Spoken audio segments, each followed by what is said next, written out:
Hades, ruler of the underworld, isn't the villain you've been told.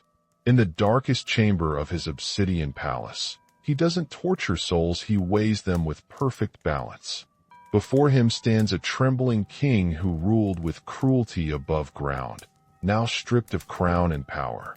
Meanwhile, in Olympus, Zeus laughs raucously, hurling lightning at mortals for sport, while Poseidon drowns sailors on a whim. Neither faces judgment for their crimes. The souls of their victims flow endlessly into Hades' realm, where he alone must provide justice the other gods ignore. History's greatest propaganda campaign transformed the most ethical Greek god into hell's demon king, while elevating capricious tyrants to glory. The darkness we fear isn't below, it's been above us all along. You felt the shock in that opening scene, an image meant to flip everything you think you know. But that cinematic reversal is not the version most classrooms hand you. Now, we step back and recapitulate the tidy, comfortable story. Everyone learns the official myth as it passed through textbooks, art history slides, children's movies, and Sunday sermons. This is the narrative built to be digestible. It is the story we are about to dismantle. The Hades everyone recognizes is a simple silhouette. He is the dark king who sits beneath the earth, the thief of spring, and the tormentor of souls. This is the Hades painted on a million classroom posters. Gaunt face, black cloak, eyes like coal. He fits a template that cultures have favored for centuries, an unambiguous antagonist, easy to point to when a story needs someone to blame. If you grew up with myths, you heard this version repeated. 3 brothers overthrow Cronus. Zeus takes the sky, Poseidon the sea, Hades the subterranean kingdom.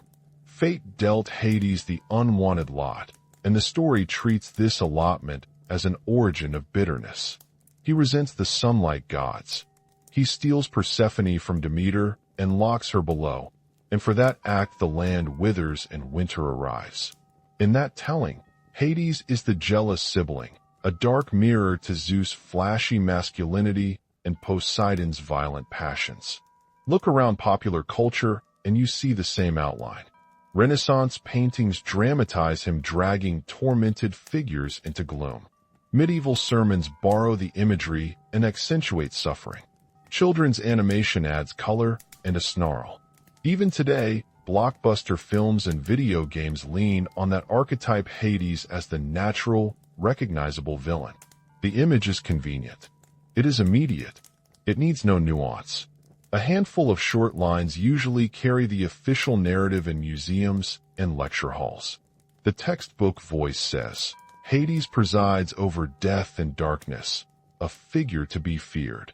A family guide to myths suggests, his abduction of Persephone explains the seasons. He is the bringer of winter.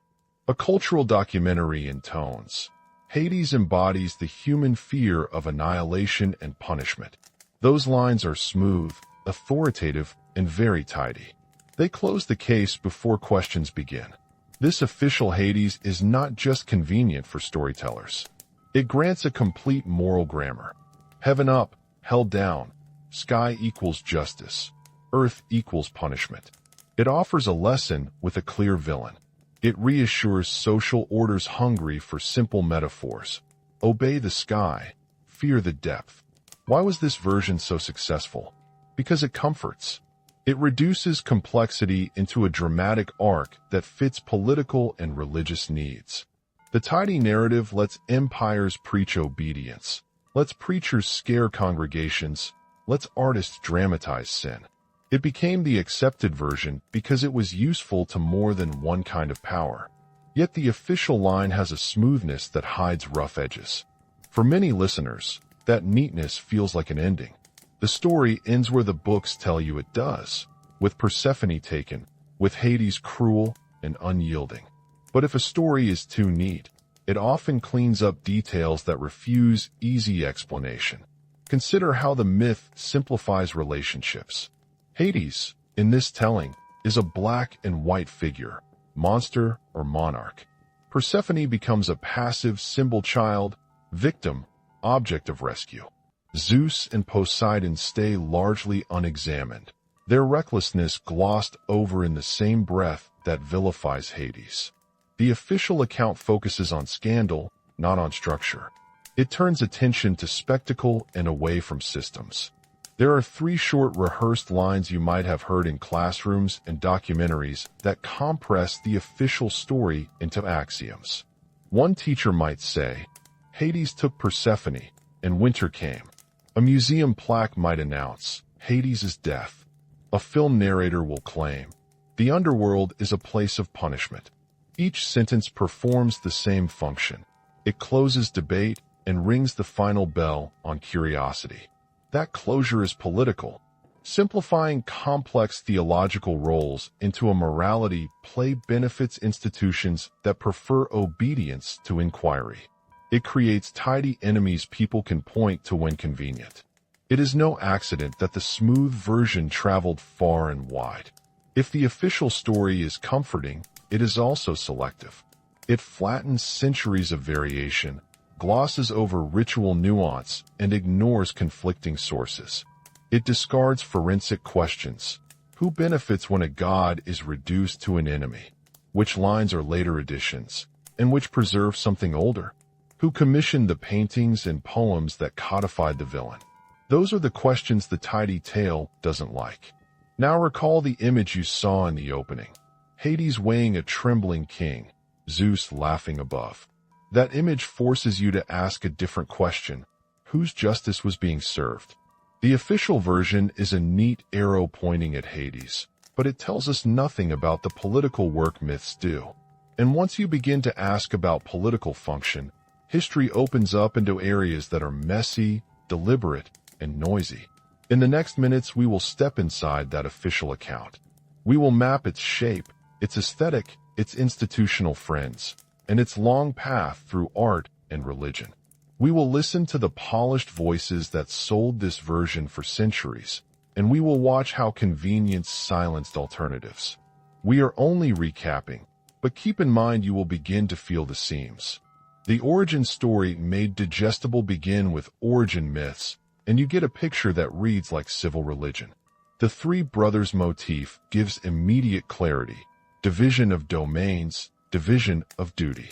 Zeus is the sky, Poseidon the sea, Hades the underworld. This division appears in Hesiod and Homer in forms that vary, but a later tradition stabilized the division into a political map of divine authority. In classrooms, that map is an economy lesson dressed as myth. Sky rules the air, sea the waters, earth the depths. Each realm symbolizes a part of human experience. Sky gods are visible, commanding. Chthonic gods are hidden and feared. The tidy story transforms theology into a charter of social order. The visible rules, the invisible punishes. In narrative treatments, the story sharpens. A compact arc emerges. The brothers divide power. Hades ends up with the underground. He becomes embittered. He steals Persephone. Demeter punishes the world. Persephone returns part of the year, and thus seasons change. It reads like a parable and has the appeal of cause and effect. The line from action to consequence is clean, and audiences like clean causal chains. This storytelling shape is effective. It also obscures variation. Ancient Greek sources do not present a single consistent Hades. Across poems, hymns, and local cults, he is sometimes called Platon, giver of wealth, sometimes simply the one who receives. Different localities had different rituals, differing tones. Some honored the dead with tender rites. Others feared the underworld with awe. The textbook version bundles all these shades into one monochrome portrait. 2 voices of religion. The official story also enlisted 2 distinct religious voices to cement itself. The public civic religion temples, festivals, state poetry tended to favor the sky gods. Their rituals were visible, loud, civic. Processions, sacrifice, monuments. The gods of the sky had stages and spectacle. The chthonic rites, by contrast, were intimate, secretive, and local. They happened in caves, at graves, behind curtains. Civil religion emphasized a tenderthonic hymn did not win public monuments. A dramatic account full of moral warnings did. Over centuries, repeated emphasis shapes memory. The people who wrote, painted, and paid to have myths circulated had an interest in a version that legitimized visible power and couched the enforcement of limits as terrifying dissent. Religion crosses empires. Rome and Christianity, when Greek myths traveled into Roman hands, the process accelerated. Rome needed a pantheon that could hold empire together. Jupiter, Juno, and Minerva had civic prestige. Chthonic gods fit awkwardly into that plan. Pluto, Hades' Roman counterpart, became associated with wealth and mining, a convenient metaphor for wealth extracted from under the earth. As imperial economics emphasized extraction mines, quarries, resources, the underworld deity's image shifted in ways that reinforced economic narratives as well as moral ones. Then Christianity entered the scene and repackaged everything. Early Christian leaders borrowed familiar images to communicate new doctrines. The underworld was an effective scaffold for an envisioned hell. Christian artists and apologists found it easy to map old imagery onto new moral categories. The old judge of shades became a prototype for a new, more purely punitive figure. The administrative, judicial aspects of Hades were stripped away and replaced with eternal torment and a more Manichaean moral universe. Once Christianity established itself in the Roman Empire, its institutional power allowed it to control the visual and narrative registers of public religion more thoroughly than pagans ever had. Church art, liturgy, sermons, these channels repeated and amplified the demonized Hades. The old, complex function of boundary keeping and righteous proportionality gave way to a binary moral theater. Salvation above, damnation below. Who gains from the official myth? The tidy version of Hades helped several actors. Empires gained a moral architecture that justified hierarchy and conquest. Churches gained a stark moral landscape that made obedience and conversion existentially urgent. Rulers gained political metaphors useful for maintaining order. Artists and storytellers gained vivid villains who make for stronger drama and more lucrative commissions. Even modern entertainment industries gained an instantly recognizable antagonist, cheap, effective branding. These beneficiaries did not conspire in a single room to invent this Hades. Instead, the process is cumulative and opportunistic. It is 1,000 small decisions, patronage here, a commission there, a theological reframing that aggregated into a durable pattern. Over centuries, repetition hardened into orthodoxy. A comfortable coherence, this official story comforts because it explains. It assigns causes to effects. It turns complex religious practice into memorable images. It gives parents and teachers a tidy tale to tell. It simplifies ritual plurality into singleness.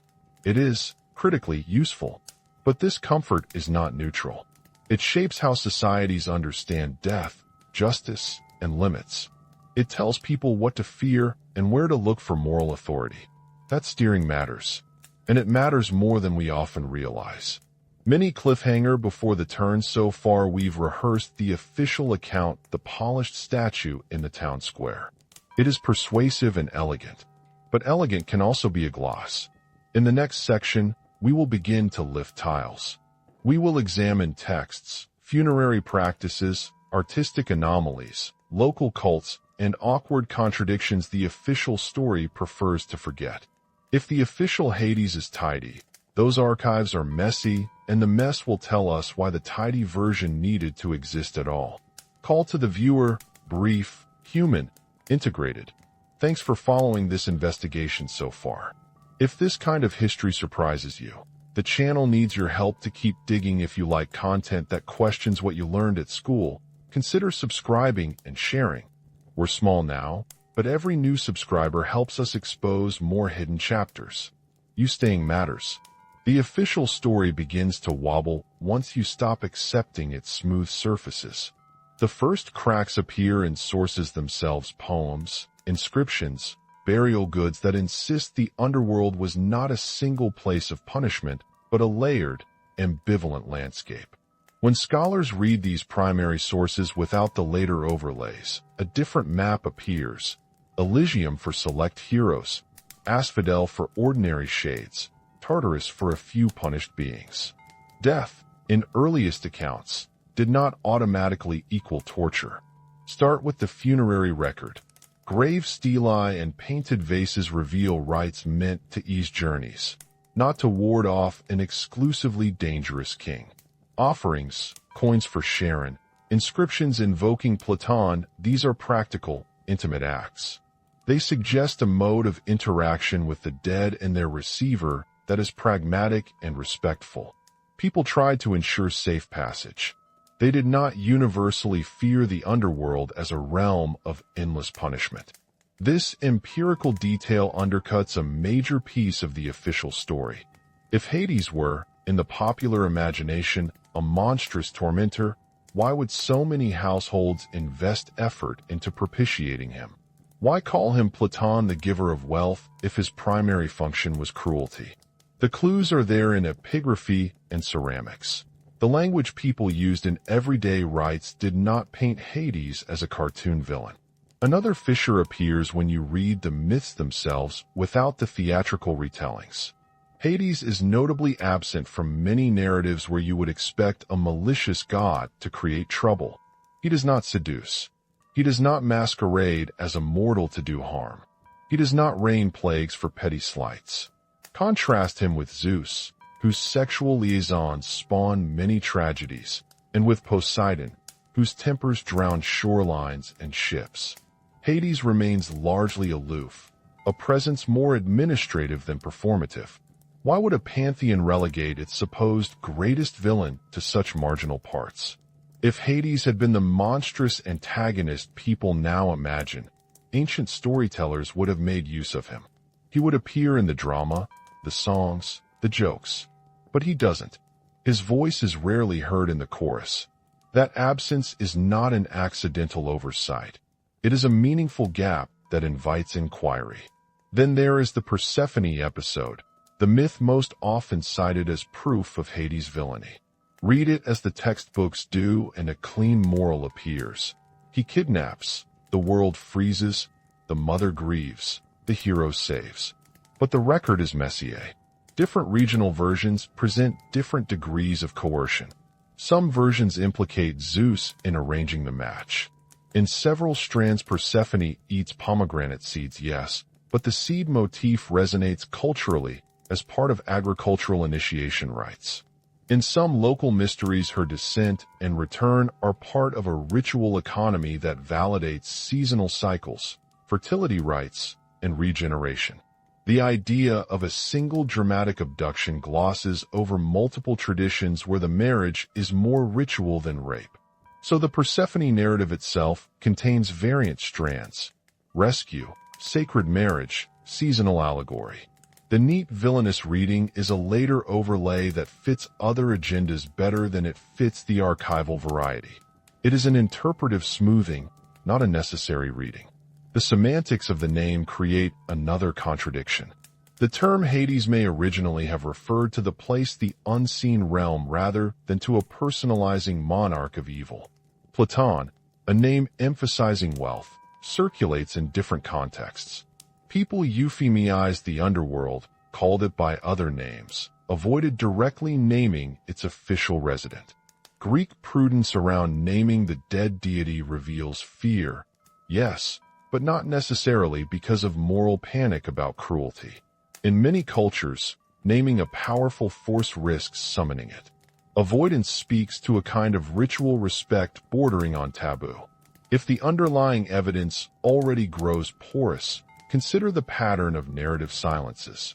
Epic poets supported by elites rarely give Hades a robust narrative arc. Why? Because Hades commanded few public cults with grand spectacles that could rival the festivals of Zeus or Apollo. Religious attention tracks power. The gods with elaborate public festivals occupy the center of civic life. The underworld rituals remained private or communal in small, controlled ways. silence in epic verse is, then, an effect of cultic politics. In a world of stark social hierarchies, that role has radical implications. A judge who disregards rank in favor of deeds is subversive to elites who profit from hierarchy. If Hades' judgments treated kings and slaves equally in the afterlife, that principle would undermine claims about divinely sanctioned social privilege. This observation opens a broader hypothesis. The demonization of Hades may have served political ends.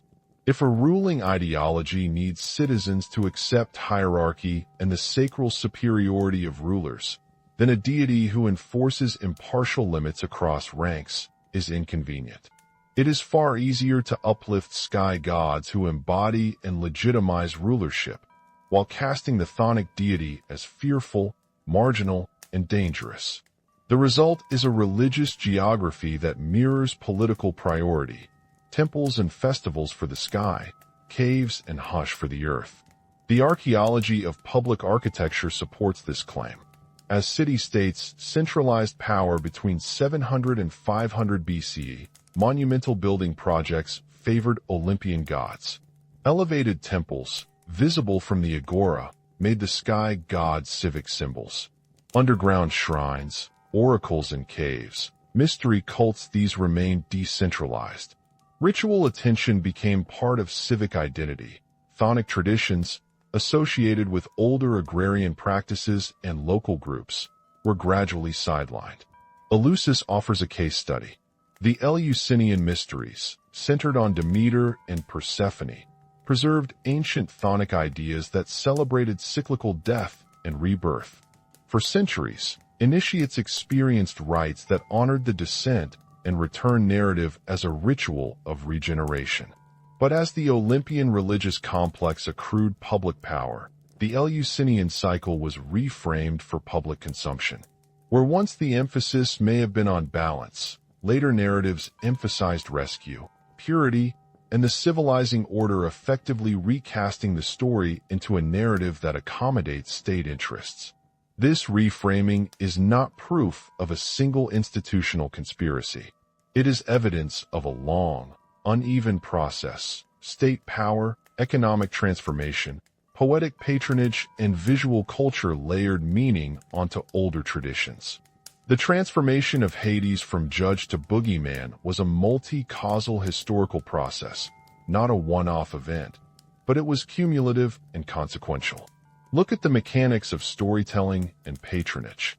Homeric and Hesiodic poets depended on elite sponsorship. Their narrative choices reflected patron interests. If patrons glorified certain gods, poets amplified that glory. Visual artists and architects, working under civic commissions, created monuments that made gods visible in public life. Each choice in the cultural marketplace nudged the myth in a particular direction. Over generations, cumulative nudges produced the Hades we now think we know. Another thread runs through Roman history. The Romans repurposed Greek gods for imperial ends. Pluto's association with wealth mineral extraction fit an empire devoted to resource control. The chthonic deity became an emblem of subterranean extraction, of the material riches that fueled empire. That iconography associated him with greed rather than justice. When empire and commerce entangle, theological images bend to economic metaphors. The god who once represented necessary endings came to symbolize profit and its moral ambiguities. And then Christianity layered another transformation. As a missionary religion, Christianity absorbed and reinterpreted local images into a moral grammar of salvation and damnation. Hades' judicial function was stripped of nuance. Hell became a moral scaffold for Christian teaching. Earlier boundaries, thresholds, and cycles flattened into eternal categories.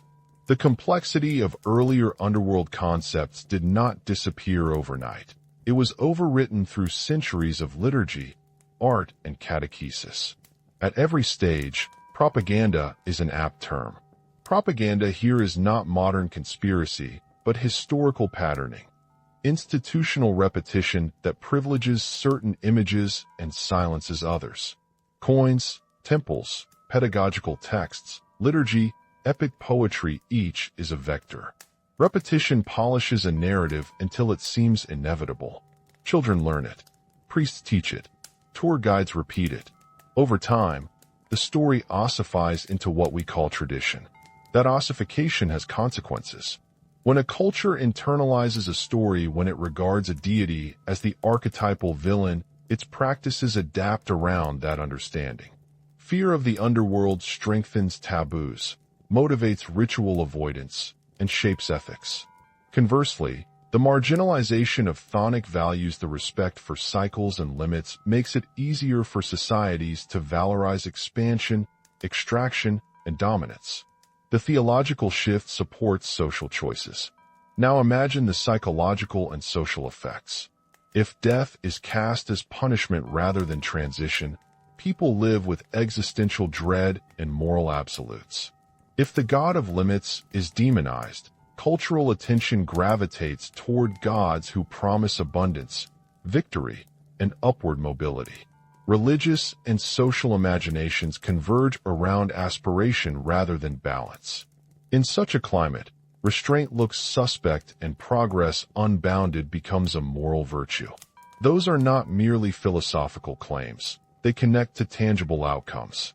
Legal codes, funeral practices, rhetoric for conquest, and even economic priorities align differently under varying theological frameworks.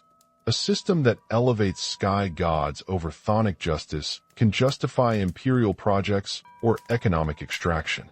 Over centuries, such reframing helps consolidate power and rationalize inequality. By now, the fissions multiply. The quiet god who weighed souls becomes a tool for controlling vision. The equitable judge becomes the villain in a myth used to justify hierarchy.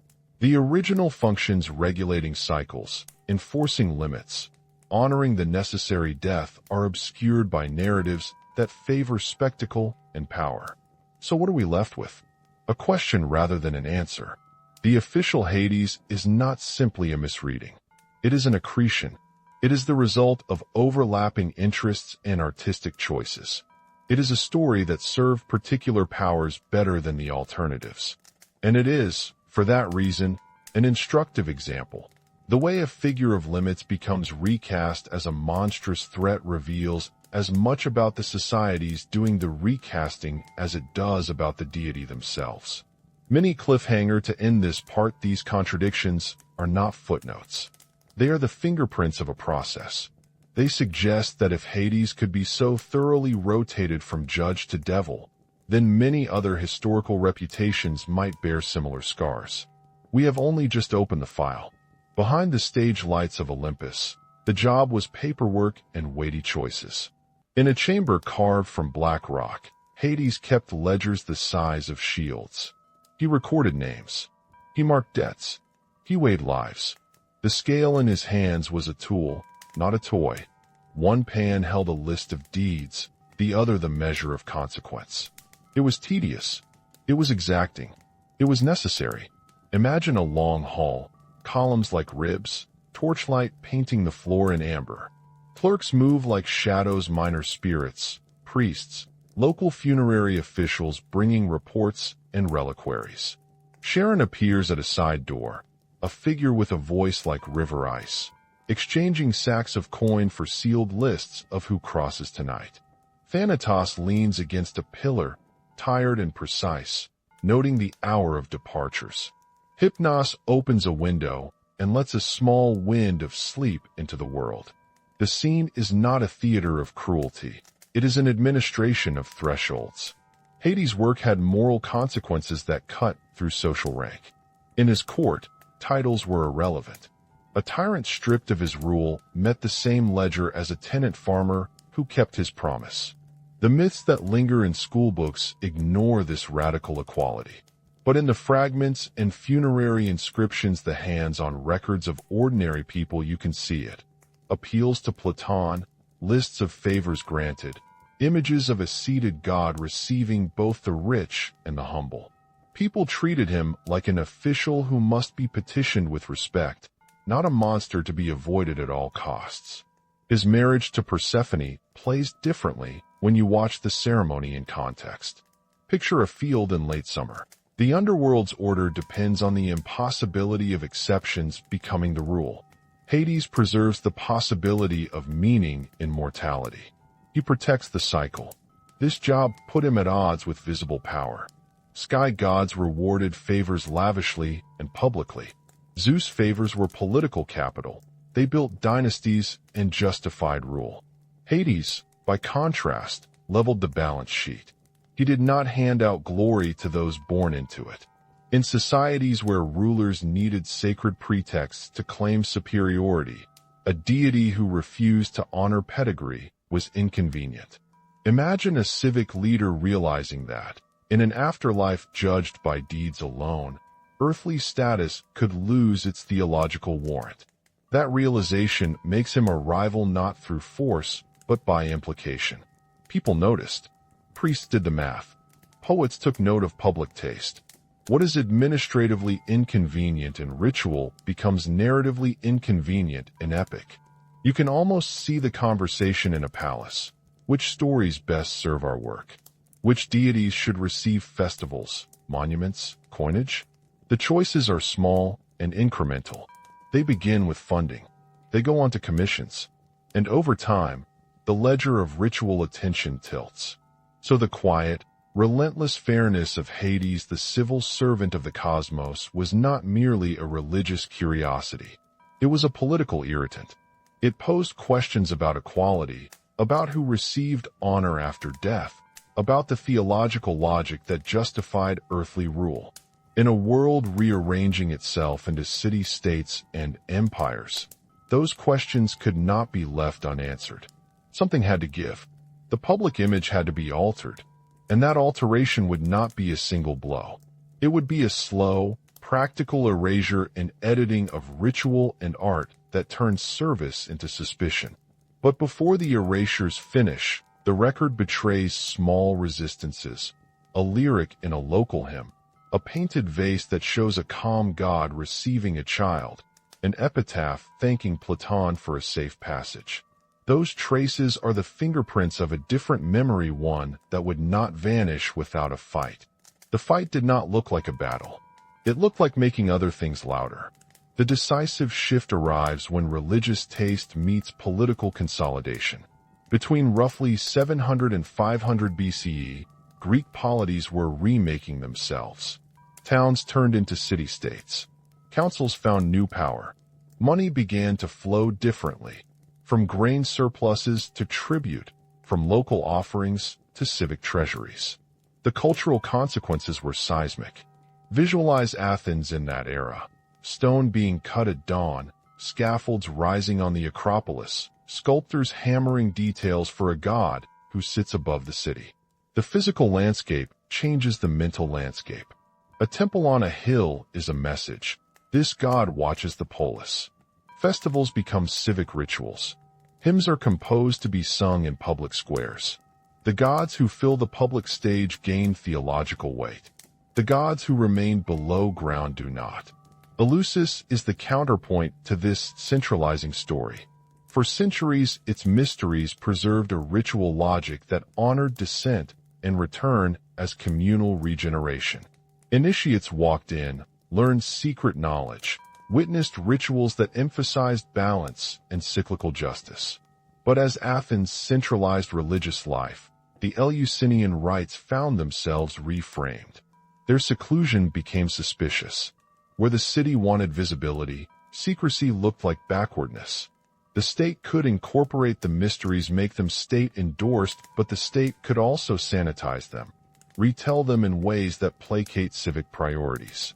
A ritual that once celebrated necessary endings could be recast as a story of rescue, of recovery from an external menace. The language shifts, so does the meaning. The transformation is visible in funerary practices. Early burials across the Greek world show care. Grave goods to ease a journey, ostraca with names, small cups addressed to the receiver of the dead Platon, underworld spirits. The visual vocabulary is pragmatic and intimate. By the time civic religion sets the tempo, new anxieties appear in epitaphs and offerings. Prayers now ask not merely for safe passage, but for protection from the terrors below. The record slides from negotiation to placation. The god who once needed petitioning is now feared.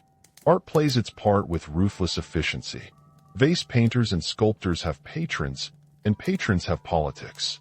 When the wealthy commission scenes, they choose narratives that reinforce their frame.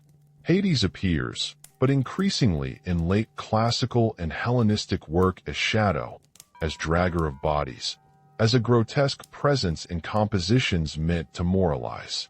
Paintings and sarcophagi start to depict suffering, elongated forms, agonized faces. The palette darkens. The god's face hardens. Repetition polishes the effect until public imagination accepts the caricature. But the key pivot is not just artistic taste, it is institutional patronage.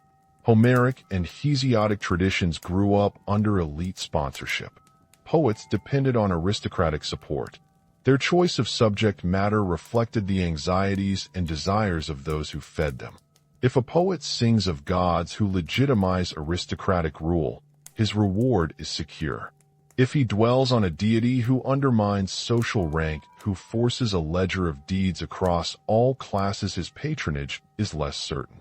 Over generations, these incentives shape the stories we think of as canonical. Athens crystallized this cultural economy with architectural investments that functioned as propaganda. Temples for Athena and Zeus fulfilled civic needs.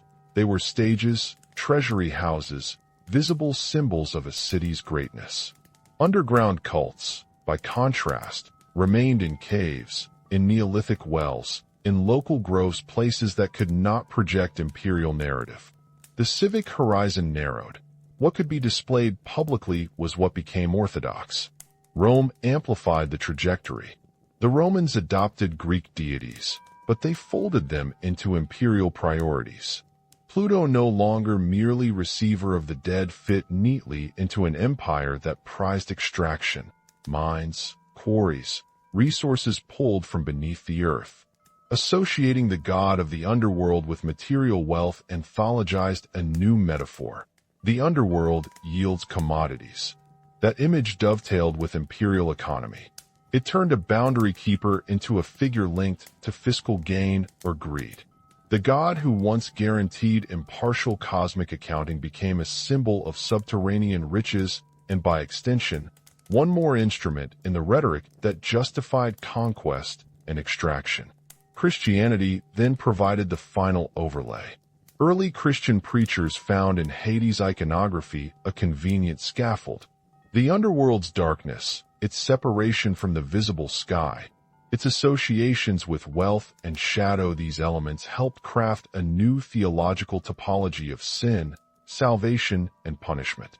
The judicial aspects of underworld tradition were repurposed into a moral theater with a pronounced binary, saved above, damned below. Where earlier mythic practice was often ambivalent and functional, the Christian reinterpretation polarized the map. Institutions matter because they can repeat. Churches copied images, sermons repeated metaphors, liturgies adopted gestures. A motif painted 1,000 times becomes the truth for people who never read the older, ambivalent texts. The story ossifies into doctrine by repetition and institutional endorsement. The art is not merely decoration, it is pedagogy. Yet the change was not a single, conscious conspiracy. It was cumulative. It was 1,000 small commissions, choices, edits, choices that added up to a new cultural grammar. Imagine the editor, an Athenian council, a Roman mint, a Christian bishop selecting which images to circulate. Each choice worked like a drop in a jar. Over centuries, the jar filled with the new image. The consequences were profound. What started as an administrative figure responsible for maintaining order became a cautionary emblem. The god who once enforced equality in the ledger turned into an instrument of fear. That fear justified social practices, the sanctity of hierarchy, imperial extraction, moral panic. It also silenced alternative religious logics, local cults, mystery rites, agrarian cosmologies that suggested different priorities. and the silencing was practical. Shrines were neglected. Epic has authority. The Odyssey and the Iliad circulated in oral and later textual form for generations. When Homeric verse describes death, it does so in rhythms and metaphors that stick. A poet at court has incentives to flatter patrons. Hymns to sky gods reinforce civic pride. Underworld scenes, when present, are brief, alarming, or marginal. Over time, what appears in the sequence of revered texts becomes the cultural default. Oral tradition is selective. Sponsors are not neutral. Architecture is another lever. The placement of temples matters. A shrine on a hill visible from the harbor broadcasts ideological priorities. The Parthenon silhouette is a theological statement. This city worships a patron who corresponds to civic excellence. Conversely, caves and subterranean shrines are private and regional. When the state funds grand monuments, it chooses which gods to elevate in public consciousness. Material prestige follows patronage. You can read the civic ledger in marble. Visual art polishes the message. Painters, sculptors, mosaicists, they are skilled propagandists whether they mean to be or not. Early vases sometimes show Hades as a seated, calm figure. Centuries later, depictions shift, contorted limbs, anguished faces, chains. Patrons commission scenes that moralize, warn, scare, instruct. Galleries of fear travel from temple pediments to Christian cathedrals to illuminated manuscripts. Artistic tropes migrate across media and eras. The Roman state made the process industrial. Coinage is a masterstroke of propaganda. Small, portable, seen every day. When an emperor mints a coin, he chooses an image that will define a public narrative. Representations of Pluto connected to wealth became political shorthand for imperial control of resources. As Rome expanded mines and quarries, it needed metaphors to civilize that extraction. The underworld, now associated with subterranean riches, fit the rhetoric. The god's profile on a coin is a quiet lesson in how to read nature, as resource, not as boundary. Christianity, arriving centuries later, found the existing imagery useful and turned it to new ends. Apologists and theologians inherited a visual lexicon: darkness, caverns, subterranean judges. They grafted their moral categories onto these images. Hell required a map. Hades supplied one, and its visual associations shadows, separation from the sky, offered a ready-made scaffold. But the grafting was not simply borrowing, it was overwriting. Judicial nuance was replaced by eternal categories. A previously complex, administrative figure became a prototype for cosmic punishment. The mechanisms of repetition and institutional endorsement completed the job. A motif repeated in catechisms, in church frescoes, and in the public square gains legitimacy. Schools teach it. Liturgy reinforces it. The image becomes ordinary. People cease to ask, what did the older rituals actually mean? They accept the new map because it is the most familiar one. We can trace the process by looking at concrete artifacts. Compare two funerary stelae from the same region separated by 2 centuries. The earlier one shows a seated deity receiving a bowl. Inscriptions pray for safe passage. The later one shows a monstrous figure hauling figures into dark caverns, with rhetorical language about punishment. Side by side, the difference is not poetic, it is functional. It signals a change in the ritual economy. One practices to secure journey, the other to enforce fear. Education and literature became vectors of maintenance. Textbooks and catechisms codified the simplified tale. A child learns the neat arc abduction, winter, villain long before they see the fragmentary, ambiguous primary sources. The simplified version suits classroom timetables. It reassures. It is also portable. A tidy villain solves the teacher's problem. Once a narrative is institutionalized, it resists correction. Commercial culture amplified the effect. Renaissance drama used hellish imagery to moralize patrons and audiences. Medieval sermons used the underworld as a cautionary theater.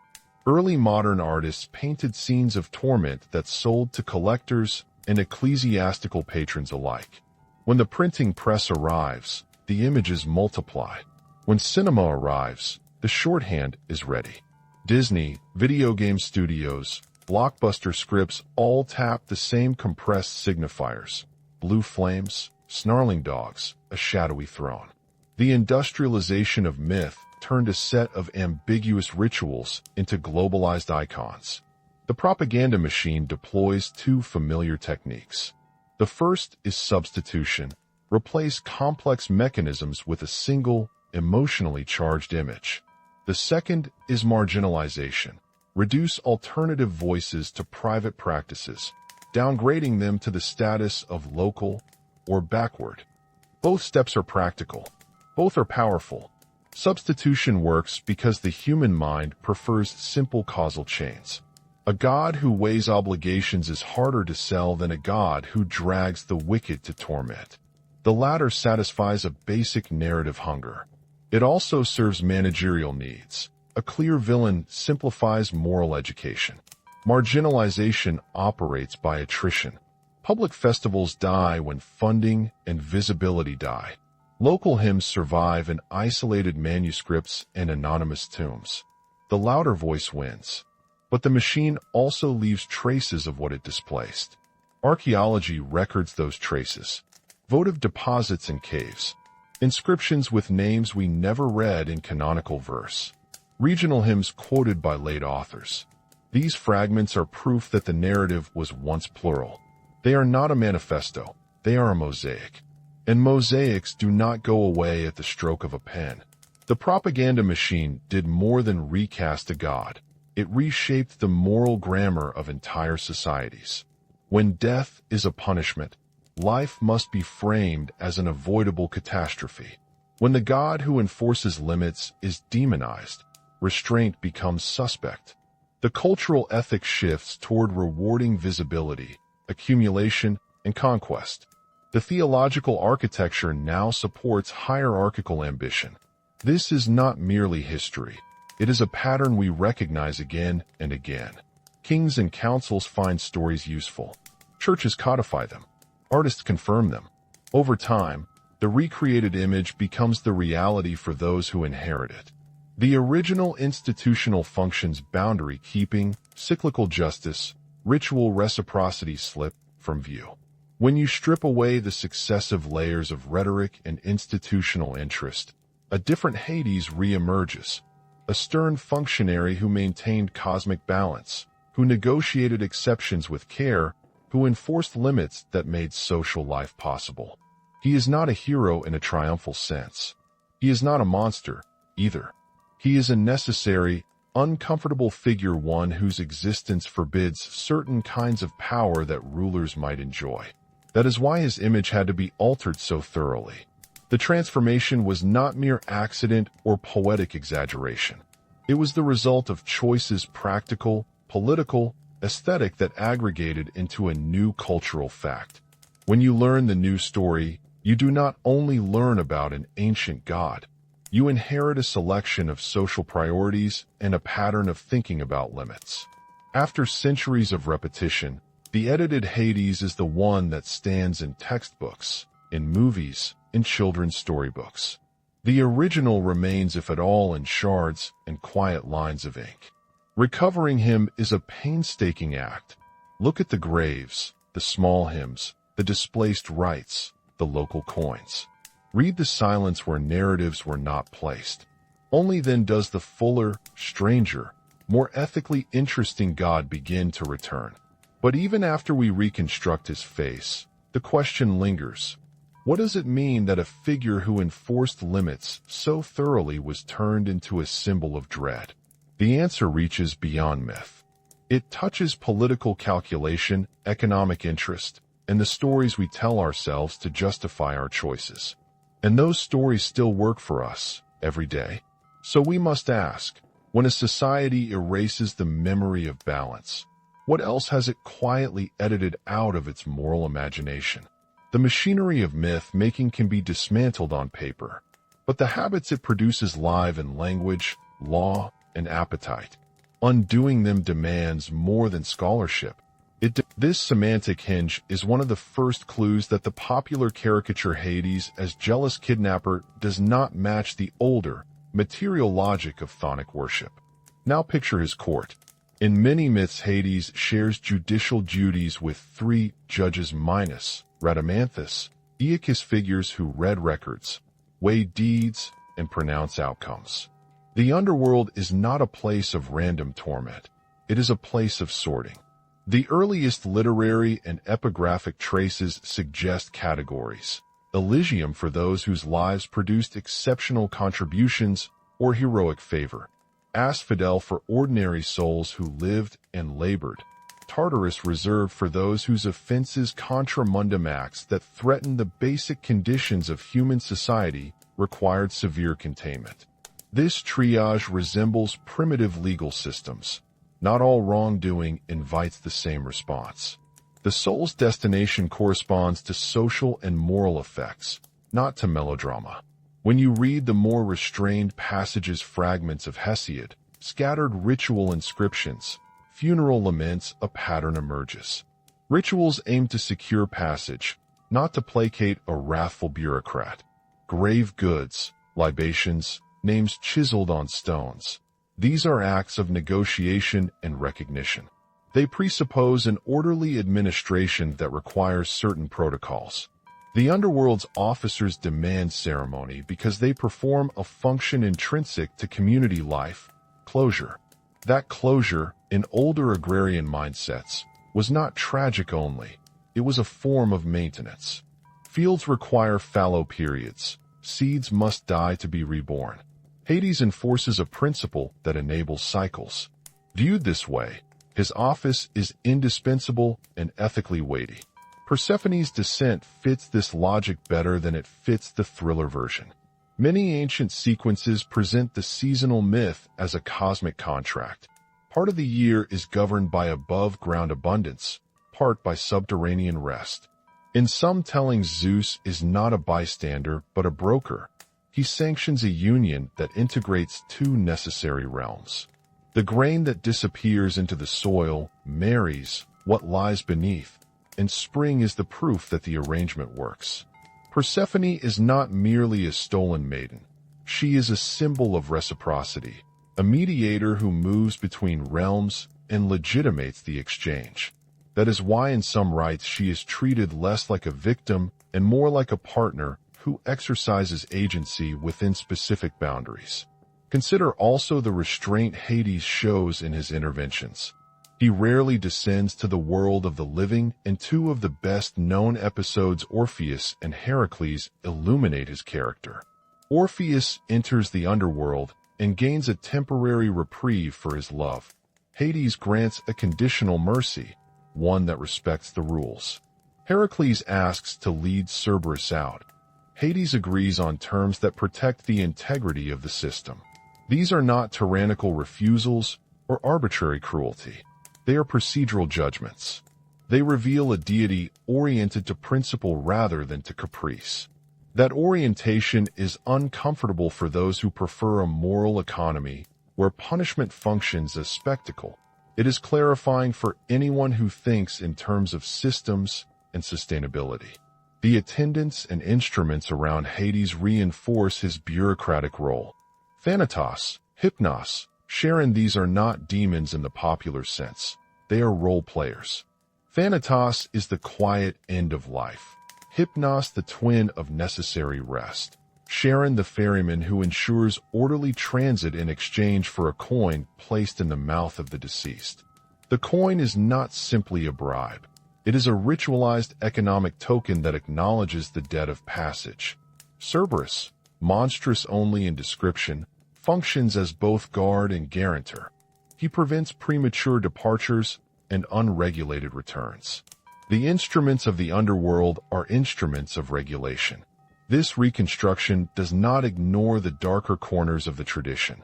Tartarus and its punishments for Tantalus, Sisyphus, Ixion exist and are logically consistent.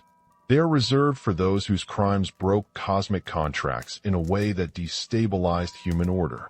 The text and the rites display a proportionality that one can read as early legal thought. Certain acts require sequestration, others reintegration. The moral grammar is relational and instrumental rather than theatrical. When we say Hades was stern, we mean he upheld limits, sometimes in ways that were harsh. When we say he was fair, we mean he did not allow rank or wealth above ground to buy impunity below it. A king and a pauper could be judged by the same ledger. For societies structured around hierarchy, that equality before an uncompromising rule would be socially disruptive. It also made Hades politically inconvenient. Why, then, was his image altered? The answer is not a single conspiracy, but a sequence of practical choices. Early elites preferred gods that affirmed their status. Sky gods are easily assimilated into hierarchical ideologies. Their altitude is metaphoric, their violence theatrical, their patronage convenient.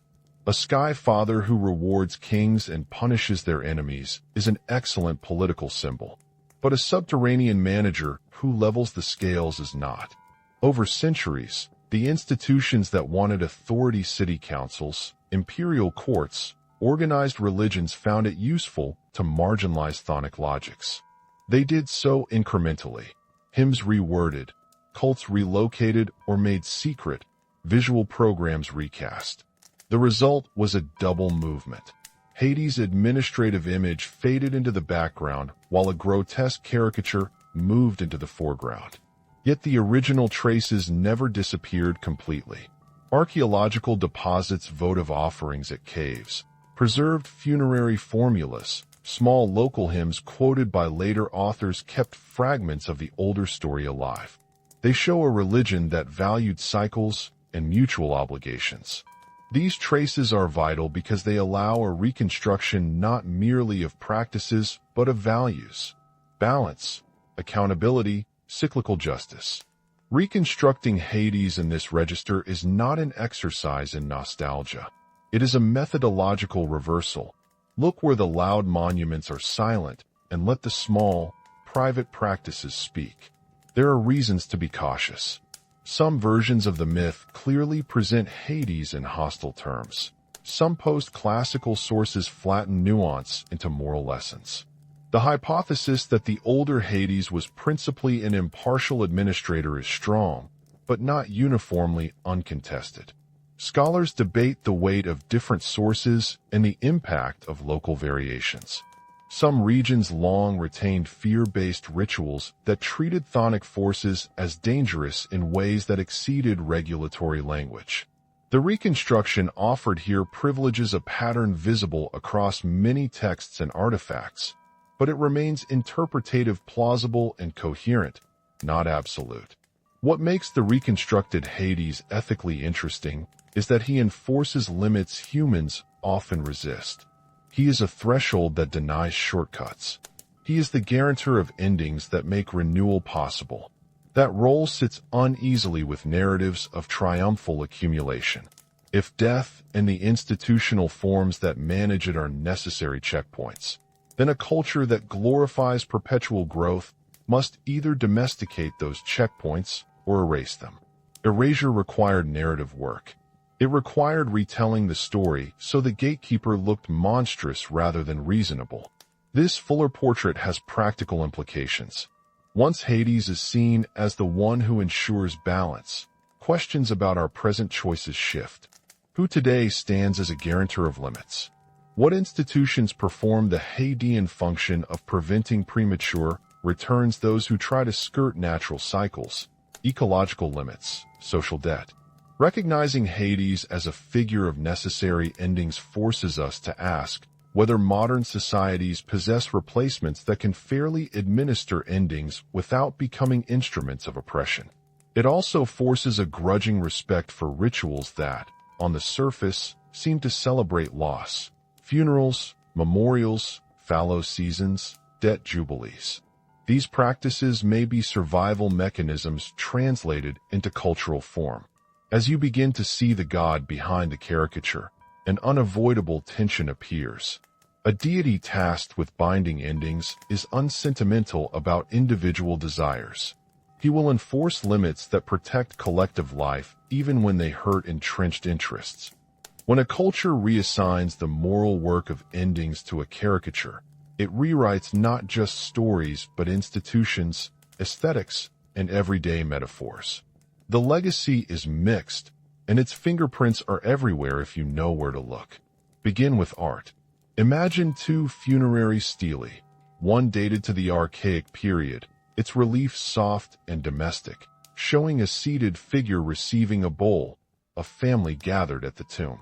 The other, 3 centuries later, is a chaotic Baroque motley, contorted bodies, dragging forms, an enormous hulking figure dominating the scene. The earlier stone teaches a rite of passage. The later one stages a morality play. Look at the change and ask, what needed to happen for a society to prefer spectacle to ceremony? The answer is visible in patrons as much as in painters. When city treasuries and imperial sponsors prioritized monuments that celebrate dominion and fear, the visual vocabulary shifted accordingly. Patrons pick scenes that suit their politics. Over decades, a new aesthetic becomes normative. Over centuries, it becomes unquestioned. Architecture played a parallel role. The skyline rewrites theology. When temples of sky gods occupy the visible high ground, the Acropolis, the Forum, the Cathedral Hill, they do more than mark piety. They broadcast a set of values. Elevation equals sanctity, openness equals legitimacy, visibility equals rightful power. The more public and grand the temple, the more its god gains cultural weight. By contrast, chthonic shrines, grottos, wells, roadside tombs remain out of sight, physically and rhetorically marginalized.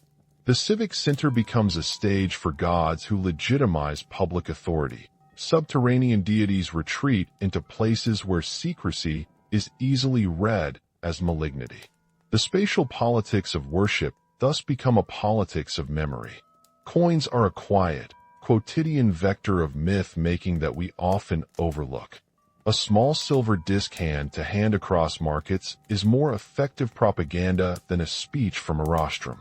When Roman mints increasingly depicted Pluto in association with subterranean wealth mines, or accumulations, they did more than advertise an economy. They naturalized the metaphor that the underworld is a repository of treasures to be extracted. The imagery reassociates Hades with fiscal extraction rather than with impartial judgment. This reimagining conveniently dovetailed with imperial needs, as mines and quarries fueled Roman coffers. Framing the underworld as resource rather than moral law made extraction rhetorically acceptable, even divinely sanctioned. Poets, too, deserve a line in this chain. Homeric and Hesiodic tradition, already amenable to elite sponsorship, gave precedence to sky narratives. Patronage networks shaped content. Poets wrote for audiences who had political authority. Elites rewarded poems that validated their worldview. Over generations, the oral canon prefers stories that flatter the sponsor class. The absence of Hades in the central myths is not neutral, it is a selection. That absence becomes a presence and omission that accrues meaning and power. Then comes conversion religion as bioengineering of memory. Christianity, as it spread across the Mediterranean, inherited a visual and conceptual lexicon and reoriented it. The dark cavern, the subterranean judge, the torment motifs, these were fertile ground for constructing a theology of sin and punishment. Early Christian thinkers found in the existing imagery a scaffold for damnation. They grafted their dualisms onto older categories, recoding threshold imagery into eternal binaries.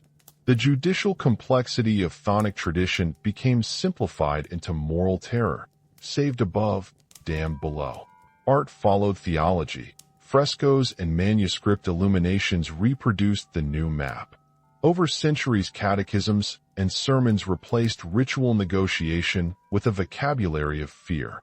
A motif repeated across altars, pulpits, and schoolrooms becomes living doctrine. Modern culture industrialized the process. Print, painting, theater, film, video games. Each medium amplified the new Hades. The Renaissance dramatists borrowed hellish imagery to moralize patrons. Early modern preachers used nightmarish pictures of the underworld to secure souls and coffers. The printing press multiplied images. The camera multiplied them again. Once the image of Hades as tormentor circulates in millions of reproductions, the older, nuanced archive hides beneath layers of iconography. Popular culture recycles those images. Disney's flamboyant bad guy Hades, blockbuster depictions of hell, the final boss, in games, and the caricature becomes universalized. Each repetition is small but cumulative. Repetition is a kind of secular canonization. Language records the displacement subtly. Think about spatial metaphors. We speak of looking up to authorities, of being beneath reproach, of rising above difficulties. We describe economic cycles as downturns and moral states as low or fallen. These are not neutral metaphors. They encode assumptions inherited from a cosmology that privileges height and denigrates depth. That linguistic sediment shapes cognitive habits. The more a culture uses vertical metaphors to confer value, the more it internalizes a sky/earth hierarchy that once required narrative infrastructure to justify. The consequences are political and economic. Remove the institutional respect for endings, and you make certain policies and practices easier to justify. Expansion, extraction, commodification activities that violate cyclical limits become ideologically convenient when the institutions that once ritualized necessary endings are sidelined. The Roman association of Pluto with subterranean riches normalized extraction. Modern capitalist metaphors echo that tendency. An economy designed to valorize perpetual accumulation resents institutions that enforce completion. The logic is inevitable. If you narratively demonize the guardian of limits, you have one less cultural barrier to exploitation. There is also a psychological dimension. Personifying death as villain changes how people cope. Traditions that managed grief through ritualized endings cultivated practices that accepted loss as part of social renewal. When the dominant script treats death as cosmic outrage punishment to be feared, the living adopt avoidance strategies. Medical, legal, and social systems prioritize survival at all costs. Economies invest in technologies to postpone or hide endings. The result is a cultural architecture that treats limits as failures rather than as necessary processes.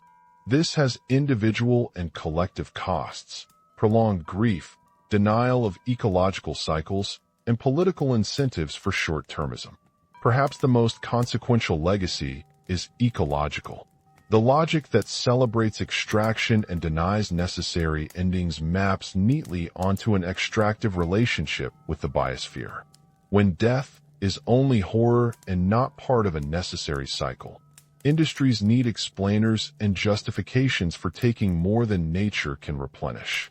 The climate crisis and biodiversity loss are not only technological problems, they are also failures of cultural imagination. The ancient Hades who enforced fallow and rest embodied a logic of limits built into ritual life. Its erasure made it easier for civilizations to adopt growth ideologies that regard cycles as obstacles to be circumvented.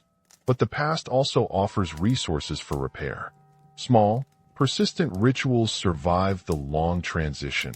Local hymns, cave votives, mystery rites that continued in private. Archaeology shows a mosaic of practices that never fully vanished, pockets where cyclical logic remained. Those pockets are instructive because they demonstrate that alternative imaginaries persisted even under powerful centripetal forces. They show that the cultural shift was not totalizing. It was contested and partial. Cultural producers today can trace both harms and possibilities. When filmmakers, game designers, and novelists borrow from Hades, They almost always borrow the simplified version because it sells spectacle travels. But the older image contains narrative possibilities that speak to contemporary anxieties, the bureaucracy of limits, the ethics of closure, the difficult mercy of endings that protect the whole. Thinking with the older Hades, revealing that history does not merely complicate a myth. It calls into question the frameworks that authorize extraction and deny limits in our present. If the image of the underworld was remade to serve empire, church, and market, can we now remake the image again to serve a future that needs clear-eyed institutions of completion and repair? The traces of an older Hades suggest one possible direction. Whether we listen to them is a political question as much as an archaeological one. We began with a single, startling scene. Hades not as tormentor, but as a judge weighing a king stripped of power. We traced how the comforting schoolbook version was manufactured.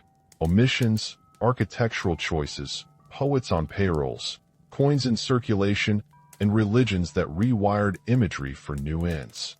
We uncovered fractures in the official account, watched the backstage negotiations that reshaped a god, and reconstructed a portrait that is morally awkward and, in many ways, more honest. Now the question that refuses a simple answer. If a civilization can so thoroughly invert the character of a deity, turning the guardian of limits into a symbol of fear, what other guardians have we demonized to make room for growth and extraction? Who today enforces necessary endings and is being recast as a villain because their limits threaten profit, pride, or power? Thank you for staying with this investigation. If this line of inquiry matters to you, subscribe to follow the dossier. We'll open more cases like this, figures and myths that have been edited to justify modern choices. Share where you watched from in the comments. The map of who still questions the official tale is itself a piece of history.